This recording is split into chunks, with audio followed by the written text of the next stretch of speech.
మేఘములు రాగనే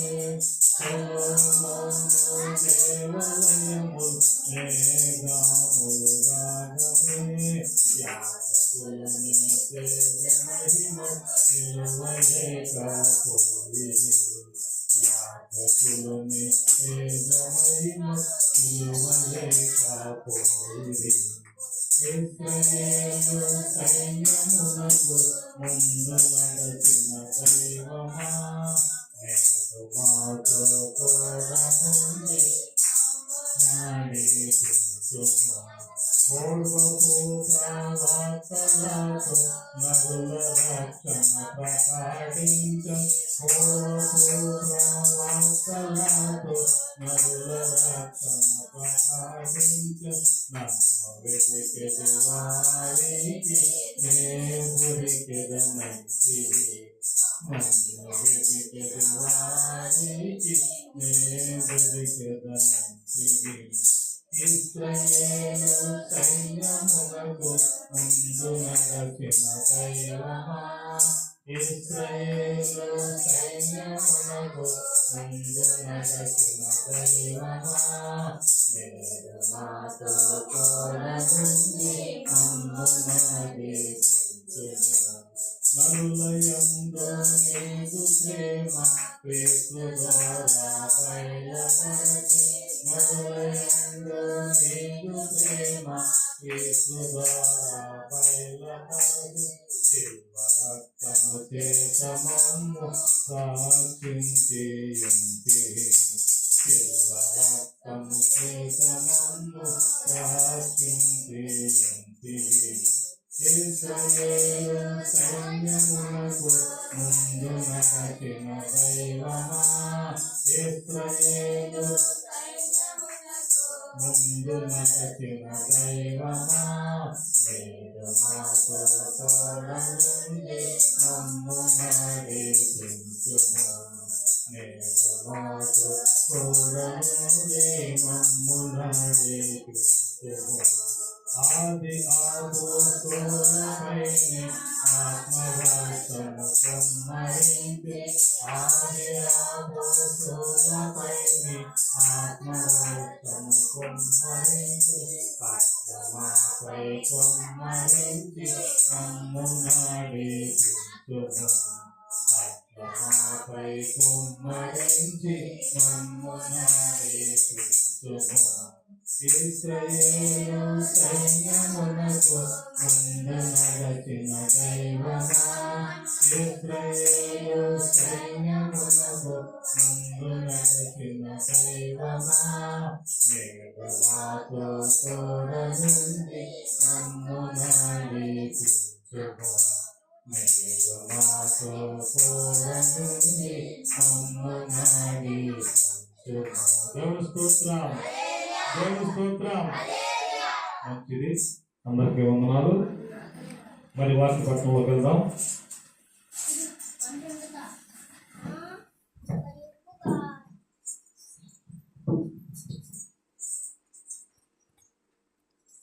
ఎవరు కూర్చోవచ్చమ్మా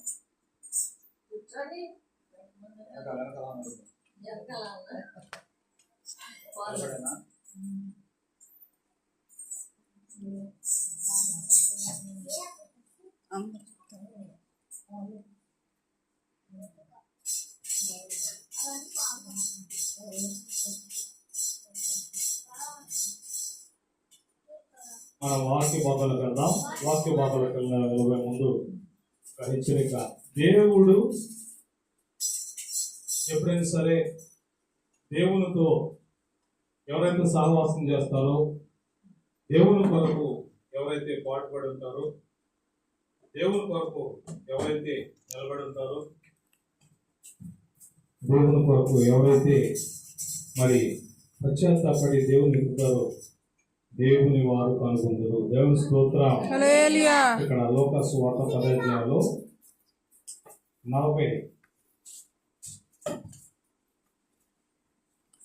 45వ వచనం 46వ వచనం మనం చదువుకుందాం. లోకా సువార్త, మార్కు సువార్త 10వ అధ్యాయంలో మార్కు సువార్త 10వ అధ్యాయంలో 46వ వచనం.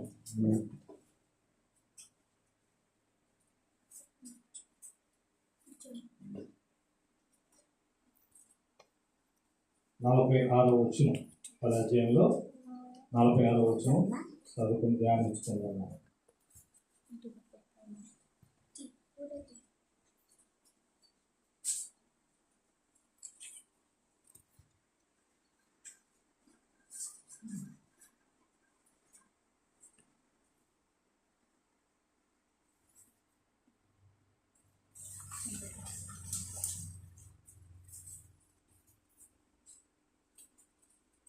మార్కు సువార్త 10వ అధ్యాయంలో 46వ వచనం. వారు యెరికో పట్టణమునకు వచ్చిరి. ఆయన తన శిష్యులతోను జన సమూహముతోను యెరికో నుండి బయలుదేరి వచ్చుచుండగా తీమాయి కుమారుడగు బర్తిమయ్యునగు గుడ్డి భిక్షుకాడు త్రోవ పక్కన కూర్చుండెను. ఈయన నజరేయుడైన యేసు అని వారు విని దావీదు కుమారుడా యేసు నన్ను కరుణింపమని కేకలు వేయ మొదలుపెట్టెను. ఊరకొండమని అనేకులు వారిని గద్దించిరి గాని వాడు దావీదు కుమారుడా నన్ను కరుణింపమని మరి ఎక్కువగా కేకలు వేసును. దేవుని స్తోత్రం. హల్లెలూయా. ఇక్కడ చూసినట్లయితే యేసుక్రీస్తు వారు అనేక ప్రాంతాల్లో మరి సువార్త ప్రకటిస్తూ అనేకుల్ని రక్షిస్తూ అనేకుల్ని బాగు చేస్తూ అనేకుల్ని స్వస్థపరుస్తూ అనేక ప్రాంతాల్లో దర్శించి అనేక ప్రాంతాల్లో తిరిగి ఆయన అనేకుల్ని రక్షించాడు. యేసుక్రీస్తు వారు కుష్ఠరోగుల్ని బాగు చేశాడు, దైవాలు పట్టిన వారిని బాగు చేశాడు, మరి నశించిపోయే వారిని, అలాగే అనేక రోగముల చేత పీడింపబడుతున్న వారిని, రకరకాలుగా శోధింపబడుతున్న వారిని దేవుడు ఆ రోజుల్లో ఆయన యొక్క కాలంలో చాలా మందిని స్వస్థపరుస్తూ ఒక మాట చేతే అక్కడికి చనిపోయిన వారికి సైతము అనేకుల్ని ఆయన ఒక మాట చేత ఆయన స్వస్థపరుస్తూ ఒక మాట చేత ఆయన బాగు చేసుకుంటూ వచ్చాడు. అదే విధంగా వస్తూ ఉండగా మరి భర్తమై కుమారుడు అనే ఒక గుడ్డివాడు, ఇతడు పుట్టుకతోనే గుడ్డివాడు. దేవుని స్తోత్రం చెప్పండి. మధ్యలో వచ్చింది కాదండి, ఇది పుట్టుకతోనే గుడ్డివాడు. పుడతనే అంధకారంలో అంటే గుడ్డితనంగా పుట్టి ఉన్నాడు. పుట్టేటప్పుడే కళ్ళు లేవు. అలాంటి వ్యక్తిని దేనికి ఉపయోగిస్తారు? ఇంకా కళ్ళు లేనివాడు ఎందుకు పనికొస్తాడు? ఇంకా ఏ పని చేయలేడు పాపం. కళ్ళు లేవు కాబట్టి పుట్టుకతోనే ఈ లోకాన్ని చూడలేదు, పుట్టుకతోనే అమ్మ నాన్న చూడలేదు, పుట్టుకతోనే ఎవ్వరిని చూడలేదు అతను. ఎందుకంటే పుట్టేటప్పుడే అతనికి కళ్ళు లేవు, పుట్టుకతోనే గుడ్డివాడు అతను. అలాంటి వ్యక్తికి ఏమన్నా ఈ లోపల అవకాశం ఉందా అంటే ఎక్కడ అవకాశం లేదు. దేవుని స్తోత్రం చెప్పండి. లేదు, అవకాశం లేదు. ఎందుకంటే మధ్యలో పోయినాయంటే వైద్యం చేస్తే వస్తాయండి ఆ కళ్ళు, మధ్యలో పోయినాయంటే తర్వాత వస్తాయండి ఈ కళ్ళు, ఆ వైద్యం చేస్తే వస్తాయి, ఈ వైద్యం చేస్తే వస్తాయి అని అనుకోవచ్చు. కానీ ఈ పుట్టుకతోనే గుడ్డివాడు అన్నాడు. ఇది ఎవరు సాధ్యమవుతుంది? ఇతను కళ్ళు రావాలి, ఇతను చూడాలి. ఇతను కూడా ఒక గొప్ప ఆశ కలిగి ఉన్నాడు. దేవుని స్తోత్రం. ఇతను కూడా మంచి ఒక ఆశ కలిగి ఉన్నాడు, ఆసక్తితో ఉన్నాడు. ఆయన ఒక గొప్ప సంఘటన విన్నాడు, ఒక గొప్ప వార్త అతను చెవిలో పడింది. ఆ వార్త ఏంటంటే యేసుక్రీస్తు ఈ లోక రక్షకుడు, ఆయన దావీదు వంశావళిలో జన్మించి ఉన్నాడు, ఆయన కనుక నాకు దొరికితే ఎంత బాగుండు అని ఎప్పటి నుంచో తన మనసులో పెట్టుకుని ఎప్పుడు ఎక్కడికి అతను తీసుకెళ్ళలేదు, కానీ ఎవరిని అతను చూడలేదు. కానీ ఈ ఈ మాటలు అతని చెవుల్లో విన్నాడు. దేవుని స్తోత్రం. ఏమనంటే యేసు ప్రభు మంచి గొప్పోడట, యేసు ప్రభు కుష్ఠరోగం బాగు చేశాడట, గుడ్డివారు మరి దయ్యములు పట్టిన వారు, రోగులు అనేకులు యేసుక్రీస్తు దగ్గర బాగుపడి ఉన్నారట. కాబట్టి ఈ అవకాశం నాకు దొరికితే ఎంత బాగుండు, ఆ యేసు ప్రభు నాకు దొరికితే ఎంత బాగుండు. యేసుక్రీస్తు చాలా గొప్ప దేవుడట, ఆయన నాకే దొరికితే ఎంత బాగుండు, ఆయన నన్ను ఎవరు తీసుకెళ్తారు నేను గుడ్డివాడిని అని నిరుత్సాహపడుతూ ఆశ మాత్రం మది నిండా పెట్టుకుని కూర్చున్నాడండి. దేవుని స్తోత్రం. ఎవరు తీసుకెళ్లేవాళ్ళు లేరు, ఆయన దగ్గరికి తీసుకెళ్లేవాళ్ళు లేరు. లేకపోయినా సరే ఒక ఆశ కలిగి ఉన్నాడు. ఆయన నాకు దొరికితే బాగుండు, ఈ యేసయ్య నాకు దొరికితే బాగుండు, యేసయ్య నాకు కనబడితే బాగుండు, యేసయ్యని నేను దర్శిస్తే బాగుండు అని చెప్పేసి ఆశ ఆశ ఆశ ఆశ కలిగి ఉన్నాడు. ఆశపడ్డ ప్రాణాన్ని దేవుడు తృప్తిపరుస్తాడు. దేవుని స్తోత్రం చెప్పాలి. హల్లెలూయా. ఆశపడ్డ ప్రాణాన్ని ఏం చేస్తాడు? ఆశపడాలి. దేవుని కొరకు మనం ఆశపడాలి, దేవుని మీద ఆశలు పెట్టుకోవాలి, దేవుని మీద మనకు ఆశ ఉండాలి, ఆసక్తి ఉండాలి. ప్రార్థన మీద ఆసక్తి ఉండాలి, దేవుని మీద ఆశ ఉండాలి. ఈ రెండు కలిగి మనం ఎప్పుడైతే ఉంటామో దేవుడు తప్పకుండా మన ఆశని నెరవేరుస్తాడు, మనం తృప్తిపరుస్తాడు, మనం అడిగింది దేవుడు ఇస్తాడు. ఎక్కడ కూడా చూసినట్లయితే ఈ వ్యక్తి ఎంతో ఆసక్తితో ఉన్నాడు, ఆశతో ఉన్నాడు, కానీ ఇతనికి అవకాశం లేదు, చూసే అవకాశం అస్సలు లేదు, కనులు లేవు. ఇతను రోజు తీసుకొచ్చి ఆ రోడ్డు పక్కన ఒక పాత బట్ట పరిచి దాని ముందు రోడ్డు పక్కన అతను కూర్చోబెడతారు. ఎందుకో తెలుసా? ఆ దారి పోయేవాళ్ళు వచ్చేవాళ్ళు, పోయేవాళ్ళు పోయేవాళ్ళు అతనికి భిక్షను అంటారు. అక్కడ ఆ భిక్ష ఎత్తే ఆ భిక్షాన్ని సాయంత్రం వరకు పోగేసుకుని మళ్ళీ అతన్ని తన ఇంటికి తీసుకెళ్తారు. ఎక్కడో ఉంటుంది ఆ ఇల్లు, ఆ ఇంటికి తీసుకెళ్తారు. మళ్ళీ ఉదయం వేసిన దగ్గర నుండి అదే పనికి అదే ప్రకారంగా మళ్ళీ అతను తీసుకొచ్చి అక్కడ కూర్చోబెడతారు. ఇతని జీవితంలో ఈ రెండే తెలుసు. ఇక అతనికి తెల్లారిందంట, అదిగో ఎదురు వచ్చిందంట, అందుకని నన్ను తీసుకెళ్తున్నారు. అంతేగాని అతను తెల్లారిన విషయం కూడా తెలియదు. ఎందుకంటే కళ్ళు లేవు కదా, మనుషులు శబ్దాలను పడతాయి కాబట్టి తెల్లారింది అనుకుంటాడు అతను. మానవుల సప్పుడు వినపడుతుంది కాబట్టి తెల్లారింది అనుకుంటాడు అతను.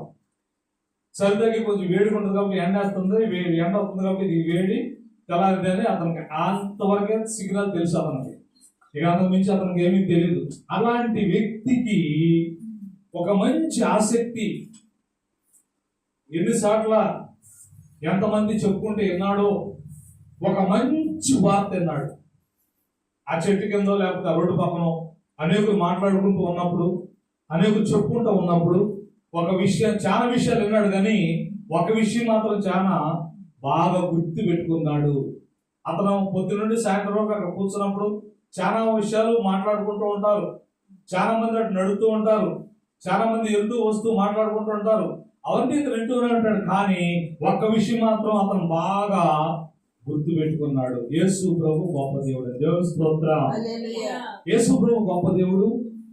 ఆయనంట చాలా మందిని బాగు చేస్తాడు, ఆయన మాట చొప్పున స్వస్థతలు వస్తాయి అని ఒక ఆశతో కూర్చున్నాడు అక్కడ. అదే సమయం ముందు యేసు ప్రభు వారు ఆ త్రోవను వెళ్తూ నారాయణ తెలిసింది. దేవుని స్తోత్రం.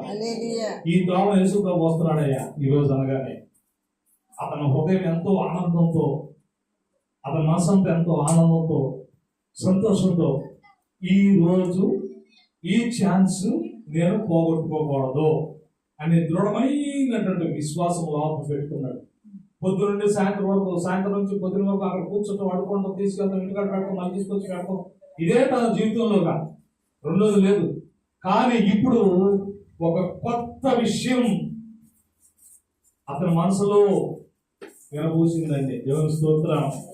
అదేంటంటే యేసు ప్రభు వారు ఈ త్రోవలో వస్తున్నారు. యేసు ప్రభు ఈ త్రోవలో ఈ రోజు వస్తున్నారు.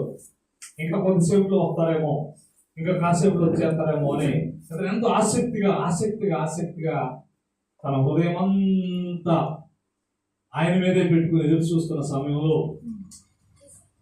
కొంత సమయానికి కొంత శబ్దం పడుతుంది. జనులు ఆయనతో పాటు జన సమూహముతో యేసు ప్రభు త్రావకు వస్తున్నాడు. తానే వస్తున్నాడు అని చెప్పుకుంటున్నాడు. అడుగు వస్తున్నాడు చెప్పగానే తను ఎంతో గొప్ప హృదయంతో, ఆనందంతో, సంతోషంతో యేసు ప్రభు వారిని కేక వేయటం ప్రారంభించాడు. దేవుని స్తోత్రం చెప్పండి. కేకలు వేయటం ప్రారంభించాడు. ఎందుకంటే అంత జన సమూహంలో నా మాట వినపడతో లేదు, అంత జన సమూహంలో ఉన్న దేవుడు నన్ను చూస్తాడో లేడు, అంత జనంలో ఉన్న ప్రభుకి నా మాట వినపడతో లేదని చెప్పేసి బిగ్గరగా కేకలు వేయడం ప్రారంభించాడు. దావీదు కుమారుడా నన్ను కరుణింపు, దావీదు కుమారుడా నన్ను కరుణింపు, దావీదు కుమారుడా నన్ను కరుణింపు అని చెప్పేసి బిగ్గరగా కేకలు వేసాగాడండి. స్తోత్రం. కేకలు వేస్తుంటే పక్కోళ్ళు అంటారు, నువ్వు నోర్మై, నీ కేకలు ఆయన వింటాడా? నీ మాట ఆయన వింటాడా? నీ గొడవ ఆయన వింటాడా? నువ్వు అడుక్కున్నాడు, రోడ్డు పక్కన కూర్చొని అడుక్కున్నాడువి, నేను ఆయన బాగు చేస్తాడా? ఆయన అంత గొప్ప దేవుడు, అంత జనంలో ఉన్న ఆయన నీకోసం వస్తాడా? రోడ్డు పక్కన కూర్చొని అడుక్కునేవాడు నిన్ను వచ్చి బాగు చేస్తాడా? నిన్ను వచ్చి స్వస్థపడతాడా? అంత జనంలో నిన్ను పట్టించుకుంటాడా దేవుడు అని అనేకులు ఆయన్ని అనిసివేత కార్యక్రమం మొదలెట్టారండి. అక్కడ ఆగు నోర్మై కేకలేబాక అని చెప్పేసి చాలా మంది అతను గద్దిస్తున్నప్పుడు ఆ గద్దింపులకు అతను లోపడిపోకుండా ఇంకా బిగ్గరగా కేక వేసాగాడండి. దేవుని స్తోత్రం. నిజంగా దేవుని దగ్గరికి మనం వెళ్ళాలనుకున్నప్పుడు చాలా మంది ఆటంకపరుస్తారు. దేవుని ఆత్మ నువ్వు పొందుకోవాలనుకున్నప్పుడు చాలా మంది నేను ఇబ్బంది పెడుతుంటారు. దేవుడికి నువ్వు దగ్గర అవ్వాలనుకున్నప్పుడు ఈ లోకం, ఇహలోకం ఆయన సాతాను నిన్నెప్పుడు కూడా ఎడంగా చేయడానికి, నిన్నెప్పుడు దూరపరచడానికి, నిన్నెప్పుడు దూరంగా పెట్టడానికే ప్రయత్నం చేస్తూ ఉంటాడు. అడగలు నువ్వు ఎప్పుడు దేవుడికి దగ్గర అయిపోతే గొప్ప మేలు పొందుకుంటావోనని అపాధి చుట్టుపక్కల జనాల్లో చేరిపోయి అంటుంది, రే నువ్వు కేకలే బాకరా, ఓర్కుండు అని వాళ్ళందరూ కూడా తను అణిసివేస్తున్నారు. అక్కడ నువ్వు కేకలే బాక, ఇది కేకలైతే ఏంటో బాధ, నువ్వు ప్రార్థనకి వెళ్తే పక్కళ్ళకి ఏంటో బాధ, నువ్వు రక్షణ పొందితే కొంతమందికి ఎందుకో బాధ, నువ్వు బాప్తిజం తీసుకుంటే చాలా మందికి ఎందుకో బాధ, నువ్వు దేవుని సన్నిధిలో విలువ వచ్చి దేవుని ఆత్మ పొందుకుని గొప్ప భక్తి చేస్తుంటే చాలా మంది పట్ట బద్దలైపోతూ ఉంటది. వాళ్ళకి ఎందుకు అసూయ, నేను రక్షణ పొందనీరు, నేను సమయానికి మా మందిరానికి వెళ్ళనీరు, ఏదో పక్క నుంచి ఎవరో ఒకరు నిన్ను ఆటంకపరుస్తూనే ఉంటారు. దేవుడు ఎదగకుండా నిన్ను నొక్కి పెడుతూనే ఉంటారు. ఏదో పని రూపంలోనో, ఆటంక రూపంలోనో, అభ్యంతర రూపంలోనో, ఏదో ఒక రూపంలో నీకు ఎలకుండా ఇక వెళ్ళిందిరా ఎప్పుడు వస్తుందో, ఇక మొదలెట్టాడైనా అక్కడ మైకలో ఇక వెళ్ళిపోద్ది అని ఇంటికాడ నీకు సాకులు సాధింపులు రకరకాలుగా నీ మీద పిడుగులు పడినట్టు పడుతూనే ఉంటాయి. అయినాను నువ్వు లక్ష్య పెట్టగా దేవుని కొరకు వస్తే దేవుడు నేను దీవించి ఆశీర్వదిస్తాడు. దేవుని స్తోత్రం. అందుకే ఇక్కడ ఇతను ఎన్ని ఇబ్బందులు కలిగినా, ఎంతమంది అతను అణిసివేసినా, ఎంతమంది కేకలు వేసినా నీకు దావీదు కుమారుడు వచ్చి నిన్ను బాగు చేస్తాడంట. నోర్మై కూర్చో, అరవకు అని అతను సహాయం చేయవలసినటువంటి వాళ్ళు, అయ్యో పాపం ఇతను గుడ్డివాడు, ఏసై దగ్గర తీసుకెళ్తే ఏసై బాగు చేస్తాడేమో, ఏసై దగ్గర తీసుకెళ్తే ఇతను కళ్ళు వచ్చేటట్టు చేస్తాడేమో అని రెండు పాపం ఇక్కడ తీసుకెళ్దాం అని జారి పడిపోకుండా, ఆయన దగ్గరికి తీసుకెళ్లే ప్రయత్నం చేయకోకుండా, ఇతని మీద ఎవరు కనికరపడకుండా ఇతను ఇంకా అనిశ్చిత కార్యక్రమం మొదలెట్టారు. అనిశ్చిత నోర్మై కేకలే బాగా అంటారు. కానీ ఇతను మాత్రం ఈ ఛాన్స్ పోతే నాకు దొరకదేమో, ఈ అవకాశం పోతే నాకు దొరకదేమో, ఏసై ఇటు దాటిపోతే మళ్ళీ దొరకడేమో అని దృఢమైనటువంటి విశ్వాసంతో ఈ అవకాశం పోకూడదని బిగ్గరగా కేకలు వేయించున్నాడు. దావీదు కుమారుడు నన్ను కరుణింపు, దావీదు కుమారుడు నన్ను కరుణింపు, దావీదు కుమారుడు నన్ను కరుణింపు అని చెప్పేసి బిగ్గరగా కేకలు వేయసాగాడండి. దేవుని స్తోత్రం. హల్లెలూయా. కేకలు వేయసాగాడు. వీళ్ళు అణిసివేస్తున్నారు, ఆయన కేకలు వేయసాగాడు. ఈయన అణిసివేస్తున్నారు, కేక ఊరుకుండు అని గద్దిస్తున్నారు. ఈ గద్దింపులు అన్ని పక్కన పెట్టేసేసి బిగ్గరగా కేకలు వేసాగాడు. దేవుని స్తోత్రం. ఈ కేకలు ఎవరన్నా తెలుసా?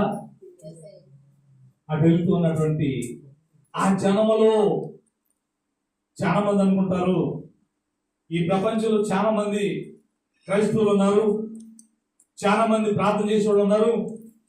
ఇంతమంది ప్రార్థన చేస్తూ ఉండగా ఎంతమందిలో నా ప్రార్థన ఆయన వింటాడంటావా? ఎంతమందిలో నా ప్రార్థన దగ్గరికి వెళ్తుందంటావా?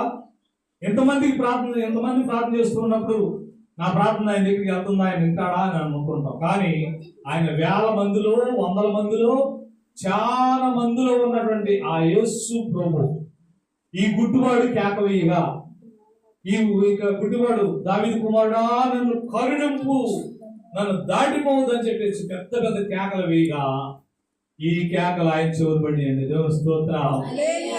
ఈ కేకలు ఎవరి చెవులు పడి? దేవుని చెవులు పడి.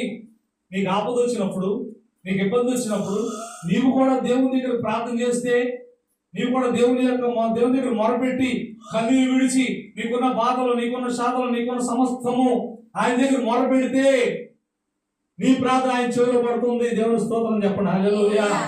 తప్పకుండా నీ ప్రార్థన జవాబిస్తాడు. నీ పాప అయితే క్షమిస్తాడు, స్వస్థపరచాలంటే స్వస్థపరుస్తాడు, నేను దీవించాలంటే దీవిస్తాడు, నిన్ను ఆశీర్వదించాలంటే ఆశీర్వదిస్తాడు. అయితే నీ కంప్లైంట్ దేవుని దగ్గరికి వెళ్ళాలి.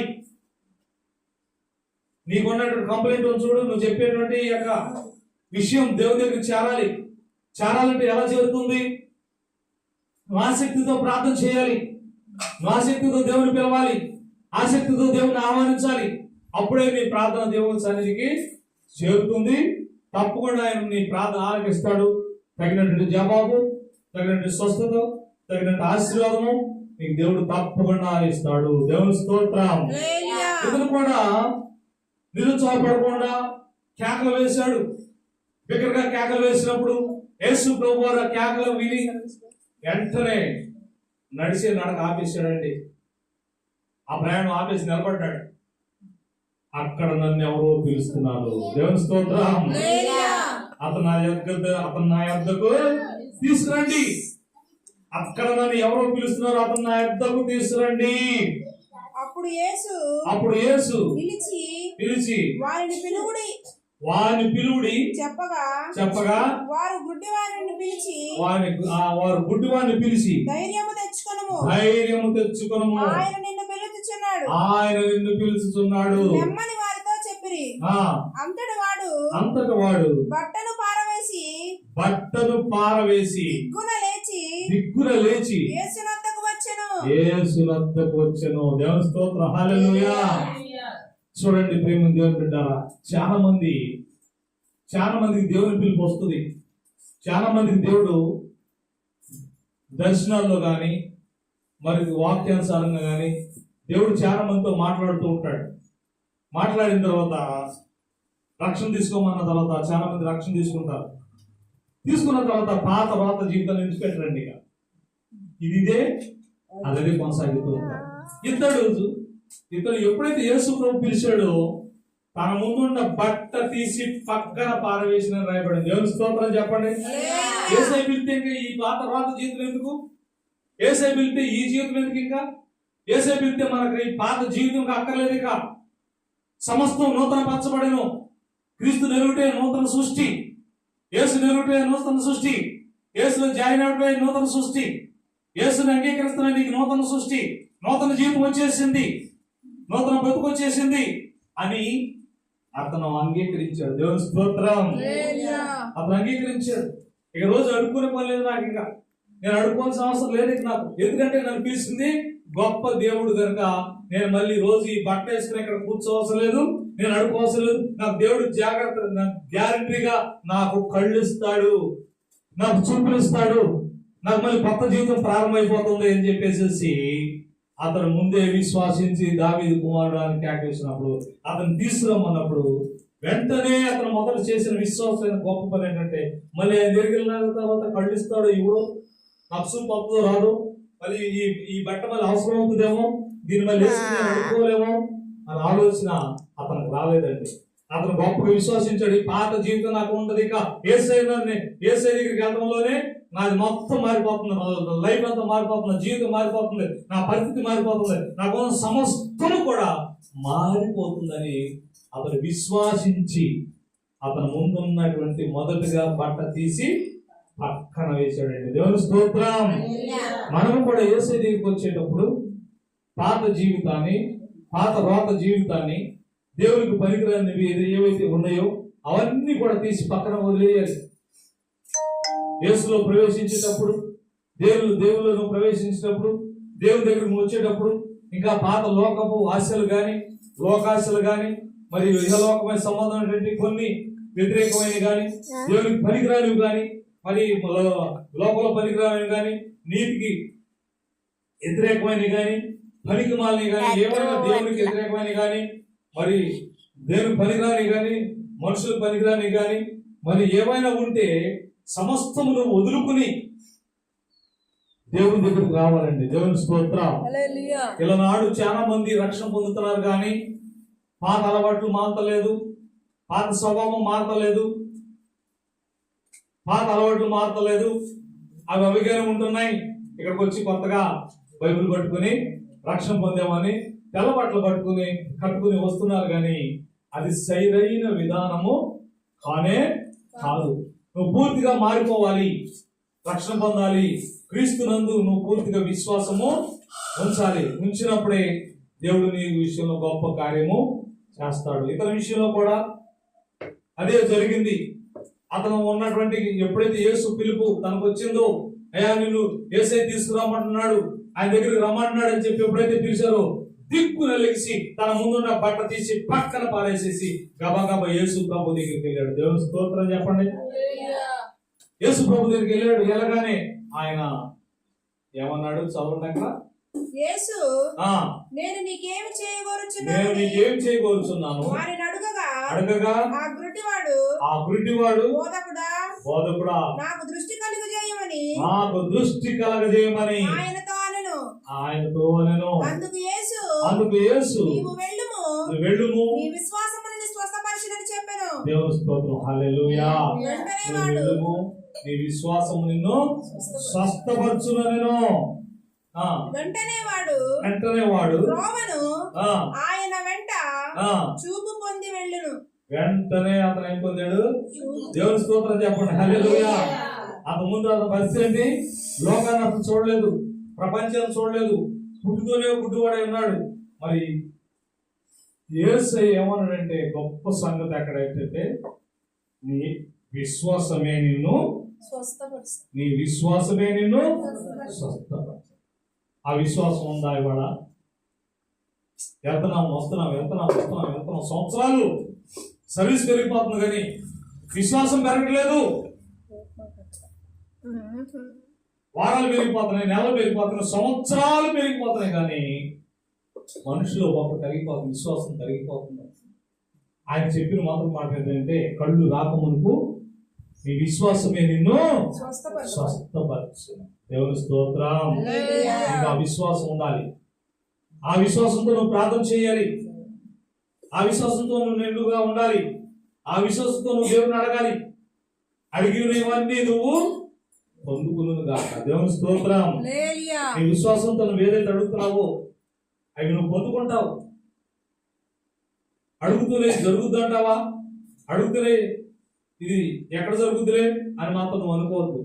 వేల మంది, వందల మందిలో ఉండి ఆయన దావీదు కుమారుడు యేసయ్యను కేకేసినప్పుడు ఆ కేక ఆయన వినపడింది. నీ యొక్క స్వరము కూడా దేవునికి వినపడుతుంది. నువ్వు చేసిన ప్రార్థన కూడా దేవునికి వినపడుతుంది. నీ కేకలు కూడా దేవునికి వినపడతాయి.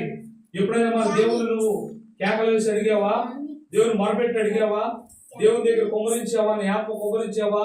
దేవుని దగ్గర విరివిగా నువ్వు ప్రార్థన చేసి మరి నాకు ఈ కార్యం చేయమని ఎప్పుడైనా దేవుని అడిగావా? అడిగినట్లయితే నీ విశ్వాసంతో నువ్వు బలంగా ప్రార్థన చేసి అడిగినట్లయితే ఆ కార్యం అప్పుడే జరుగుతుంది. దేవుని స్తోత్రం. ఎన్నో విషయాలు కుంటు పడిపోతున్నావు, ఎన్నో విషయాలు ఆగిపోతున్నావు, ఎన్నో విషయాలు బంధించబడుతున్నావు. నీకు కూడా ఆటంకాలు వస్తాయి, బంధకాలు వస్తాయి. అన్ని కూడా విడిచిపెట్టి నువ్వు ముందుకు సాగాలి. దేవుని స్తోత్రం. అందుకని ఒక మాట చెప్తాడు యేసు ప్రభు. ఎక్కడ మీరు బలపడతారు, ఎలా బలపడతారు అంటే ఇక్కడ యోహాను సువార్తలో 15వ అధ్యాయంలో 5వ వచనంలో మాట అంటాడు. యోహాను సువార్త 15వ అధ్యాయంలో 5వ వచనం.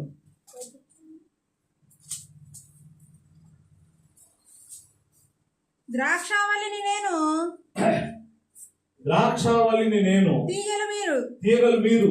ఎవడు నా యందు నిలిచియుండునో, ఎవరు నా యందు నిలిచియుండునో, నేను ఎవని యందు నేను నిలిచియుండునో, ఎవరి యందు నిలిచియుండునో వాడు బహుగా ఫలించును. వారు బహుగా ఫలిస్తారు. దేవుని స్తోత్రం. ఇప్పుడు ఈ గుడ్డివాడు ఎవరి యందు నిలిచి లేచాడు? కూర్చున్నవాడు ఎవరి గురించి లేచాడు? ఇప్పుడు చెప్పండి. యేసు ప్రభు గురించి లేచాడా లేదా? ఈ గుడ్డివాడు ఎవరి గురించి లేచాడు? ఇప్పుడు ఇక్కడ నేను ద్రాక్షావళిని, మీరు తీగలు.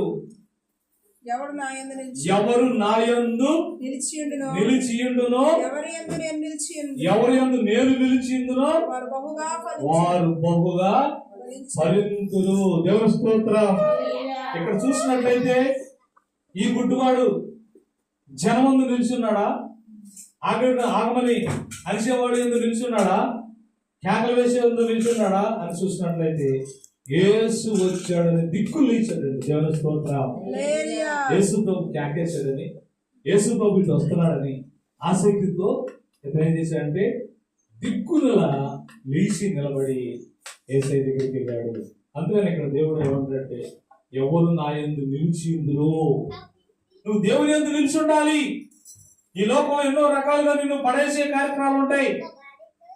ఎన్నో సాయంత్రం కార్యక్రమాలు నిన్ను పడేస్తా ఉంటాయి. లేకపోతే నీ ఇంటి వారు నిన్ను అనదొక్కేస్తూ ఉంటారు. ఇరుగుపోరు వారు నిన్ను ఏం ప్రార్థన నేను ఎక్కడ చేస్తూ ఉంటారు. చేసినప్పటికీ కూడా నీవు మాత్రము నిలిచి ఉండాలి. ఎక్కడ ఎవరు నిలిచి ఉండాలి? ఎంతమంది ఏమనుకున్నా పర్లేదు, నా యేసయ్య నాకున్నాడని చెప్పేసి నువ్వు ఆయన యందు నిలిచి ఉన్నప్పుడు వాళ్ళందరూ కూడా నేనేమీ చేయలేరు. వాళ్ళు ఇంకా ఎక్టాలు చేయబడతారు. వాళ్ళందరూ నేను పడేయలేరు. నిన్ను చూసి ఇంక వాళ్ళు మార్పు చెందుతారు. దేవుని స్తోత్రం. నీ ద్వారా వాళ్ళు రక్షణ పొందుతారు. ఇంకా నేను నీ యొక్క నిలకడ చూసి, నీ నమ్మకాన్ని చూసి, నేను జరిగే కార్యాలు చూసి వాళ్ళు మార్పు చెందుతారు. నేను ఎక్టాలు చేసిన వాళ్ళు మార్పు చెందుతారు. నేను హేళన చేసిన వాళ్ళు నీ వెనకాల మళ్ళీ బైబిల్ పట్టుకొని 2వ వారంలో గుడికి వస్తారు. దేవుని స్తోత్రం. నీ ప్రవర్తన బట్టే వాళ్ళు మార్చబడతారు. అందుకనే ఎవరైతే నా యందు నిలిచి ఉంటారో, ఎవరి యందు నేను నిలిచి ఉంటానో, దేవుని స్తోత్రం. అబ్రహాము దేవుడు నిలిచి ఉన్నాడు తెలుసా? అబ్రహాము దేవుడు నిలిచి ఉన్నాడు. నిలిచి ఉండబట్టే అబ్రహాము దీవించబడ్డాడు, ఆశీర్వదించబడ్డాడు. దేవుని స్తోత్రం. మోషే యందు నిలిచి ఉన్నాడు. దేవుడు మోషే యందు నిలిచి ఉండబట్టే మహా గొప్ప అరణ్యంలో వెళ్ళేటప్పుడు గొప్ప దాహం అవుతుంది, మంచినీళ్ళు అవుతున్నాయి. మంచినీళ్ళు అవుతున్నప్పుడు ఎటు చూసినా చుక్క నీళ్ళు లేవు, పశువులు ఎండిపోతున్నాయి, మనుషులు గొంతులు ఎండిపోతున్నాయి. మరి త్రావలో ఒక్క చుక్క మంచినీళ్ళు కూడా లేనటువంటి పరిస్థితిలో మోషే దేవుని యందు నిలిచి ఉన్నాడు కనుక, దేవుని సన్నిధిలో ఉన్నాడు కనుక మరి వెంటనే దేవుడు బండ నుండి నీళ్లు రెప్పించి వీళ్ళ దాహం తీర్చాడు. దేవుని స్తోత్రం. ఇదంతటి కారణం ఏంటంటే మోషే ఎంతమంది ఎన్ని సనుకున్నా, ఎంతమంది ఎన్ని కొనుక్కున్నా మోషే నిలిచి ఉన్నాడు దేవుని యందు. దేవుని స్తోత్రం. ఇంకా ముందుకెళ్ళేసరికి గొప్ప ఆపద వచ్చింది. వెనకాల సైన్యం తరుపు వస్తున్నారు, పొరవ సైన్యం తరుపు వస్తున్నారు. ఎదరైతే దారి లేదు, ఎదరైతే త్రావలేదు.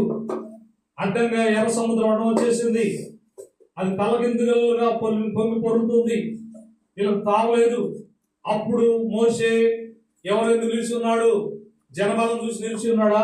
వీళ్ళ దగ్గర ఉన్న ఆయుధాలు చూసి నిలిచి ఉన్నాడంటే అదేమి కాదు. కానీ యెహోవా యందు నిలిచి ఉన్నాడు కాబట్టి వెంటనే యెహోవాకి ప్రార్థన చేసి ఉన్నాడు. దేవుని స్తోత్రం. ప్రార్థన చేసి ఉన్నాడు కాబట్టి వెంటనే ఆ ఎర్ర సముద్రం కూడా 2 పాయలుగా మారిపోయింది. దేవుని స్తోత్రం చెప్పండి. అందుకని మనం ఇప్పుడు ఎవరు నిలిచి ఉండాలి చెప్పండి? దేవుని యందు, యేసు క్రీస్తునందు నిలిచి ఉండాలి. ఆయన మన యందు నిలిచుంటే మనం అభివృద్ధి చెందుతాం, ఫలిస్తాం, కొత్త త్రావు చూస్తాం, కొత్త జీవితం చూస్తాం.